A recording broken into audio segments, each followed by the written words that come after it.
এখন মেয়েদের summer vacation চলছে, তো এবছর ওদের কোথাও ঘুরতে নিয়ে যাওয়া হয়নি। তো আমরা ঠিক করেছি আজকে আমরা একটু শিলিগুড়ি যাব। সেখানে অবশ্য কাজও আছে, সেই কাজ সেরে ওদের নিয়ে একটু ঘুরে আসব। এখন আমরা বের হয়ে পড়েছি শিলিগুড়ি যাওয়ার উদ্দেশ্যে।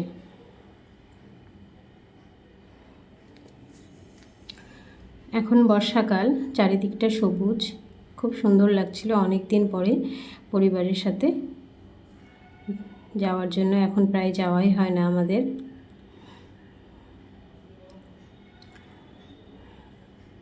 আর আমার ছোটো মেয়ে তো গাড়িতে উঠলেই ঘুমিয়ে পড়ে, ওর ঘুম পাচ্ছিল, ওই জন্য ওকে আমি পেছনে কোলে নিয়ে ছিলাম। শিলিগুড়ির সমস্ত কাজ সেরে আমরা চলে এসেছি শিলিগুড়ি সিটি সেন্টারে। শিলিগুড়িতে ঘুরতে এসে সিটি সেন্টার যেন এক নতুন রকমের আনন্দের ঠিকানা। শহরের কোলাহল থেকে দূরে সুন্দর সাজানো এই জায়গাটা যেন এক অন্য রকমের শান্তি এনে দেয়। চারপাশে মানুষের হাঁটা চলা, হালকা মিউজিক, দোকানের আলো সব মিলিয়ে পরিবেশটা একেবারে প্রাণবন্ত। আমরা এখানেই লাঞ্চ সেরে নিয়েছি।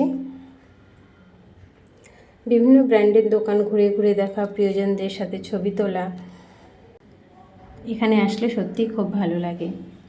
সারাদিন ঘুরে পা খুব ব্যথা, এই জন্য আমি এখানে ফুড ম্যাসাজ করে নিচ্ছি আর সাথে চায়ের কাপে চুমুক দিয়ে নিচ্ছি।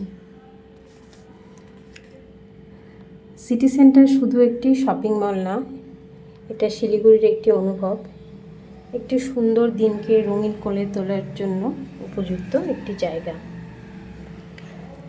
আমাদের আজকের মতো ঘোরা শেষ, আমরা এখন বাড়ির পথে রওনা দিচ্ছি। আসার সময় প্রচণ্ড বৃষ্টি হচ্ছিল। আজকের ভিডিওটি ভালো লাগলে লাইক, কমেন্ট এবং শেয়ার করে দিবেন। দেখা হচ্ছে পরের ভিডিওতে।